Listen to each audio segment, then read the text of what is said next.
ओम नमः शिवाय। चर्चा करते हैं सावन सोमवार के व्रत के उद्यापन के विषय में। श्रावण मास में जो सोमवार आते हैं उनका व्रत करने के पश्चात अंतिम सोमवार के दिन उद्यापन करने का विधान है।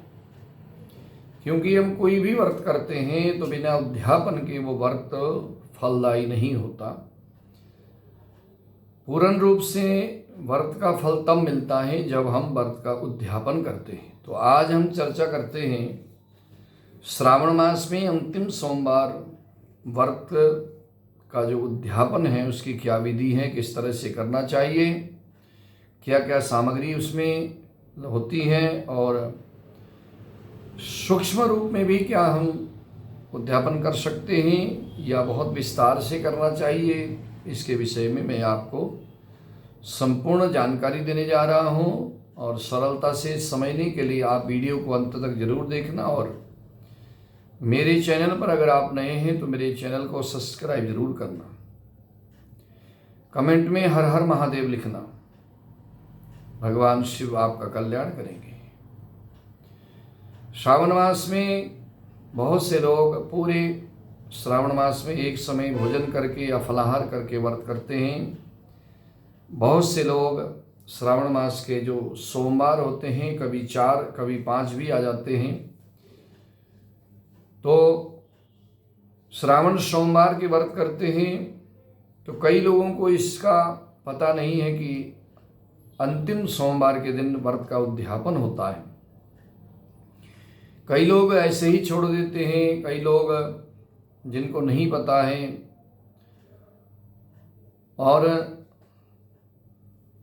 कई लोगों को समझ में नहीं आता कि हम किस तरह से इसका उद्यापन करें और कई जो है संशय में पड़ जाते हैं या पता ना होने की वजह से सही तरीके से कर भी नहीं पाते हैं।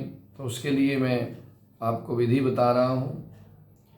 आप सूक्ष्म से सूक्ष्म भी कर सकते हैं। सूक्ष्म में क्या है कि एक 1.25 मीटर कपड़ा, सफ़ेद कपड़ा हो या फिर एक सफ़ेद परना हो, वो ले लो। और प्रसाद, चाहे आप घर में आटे का चूरमा बना लो या फिर आप बाज़ार से ले लो।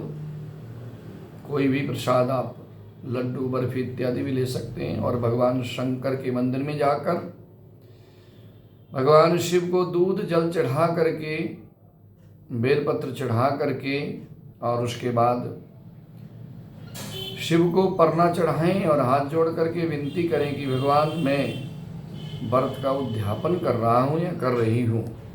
तो भगवान शंकर से प्रार्थना करके वो सामग्री अर्पण कर दीजिए। उससे जो है आपके व्रत के उद्यापन हो गया। अगर आप विस्तार से करना चाहें तो भगवान शंकर के मंदिर में सारी पूजा की सामग्री लेकर जाइए। पूजा की सामग्री क्या होती है? दूध, दही, शहद, चीनी, घी मिला करके उसको पंचामृत बनाइए। फल फूल, यज्ञोपवीत जिसको जनेऊ कहते हैं, चावल, चंदन और बेलपत्र, आग, धतूरा, दुर्वा, भांग इत्यादि जो मिल जाए। नहीं तो बेलपत्र अवश्य लें, क्योंकि भगवान शिव की पूजा बेलपत्र के बिना अधूरी रह जाती है।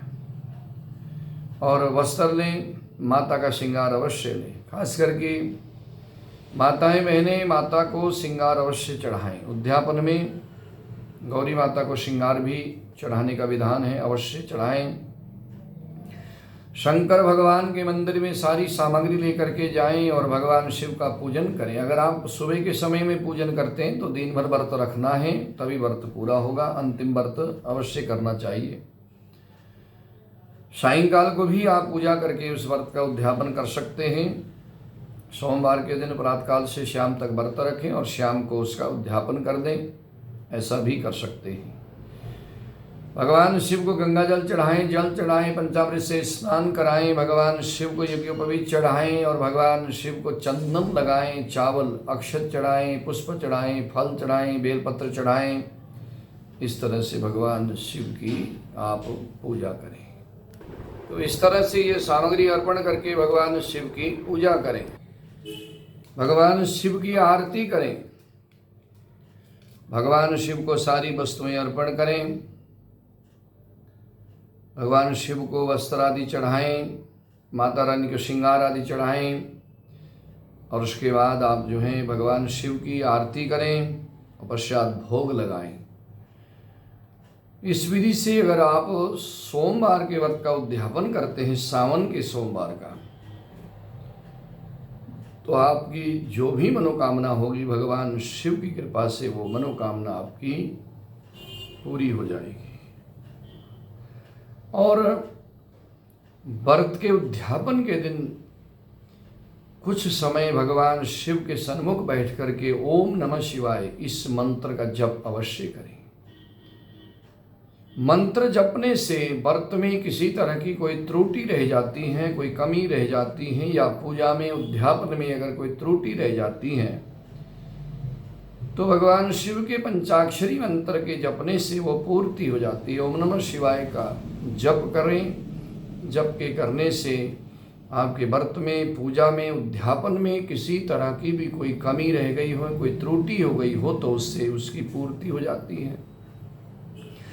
भगवान शंकर को दंडवत प्रणाम करके प्रार्थना करें कि हे भगवान, हे भोलेनाथ, हे शिव शंकर, क्योंकि भगवान शिव कल्याणकारी हैं, भगवान शिव कामनाओं को देने वाले हैं और अति शीघ्र प्रसन्न होने वाले हैं।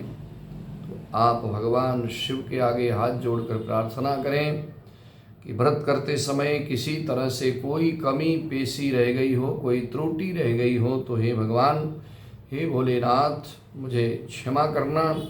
इस तरह से क्षमा याचना मांग लेना और भगवान को प्रणाम कर लेना। इससे जो है आपका उद्यापन पूर्ण स्वीकार हो जाएगा और आपका व्रत सफल होगा। इससे आपकी जो भी मनोकामना होगी भगवान शिव की कृपा से पूरी हो जाएगी। हर हर महादेव।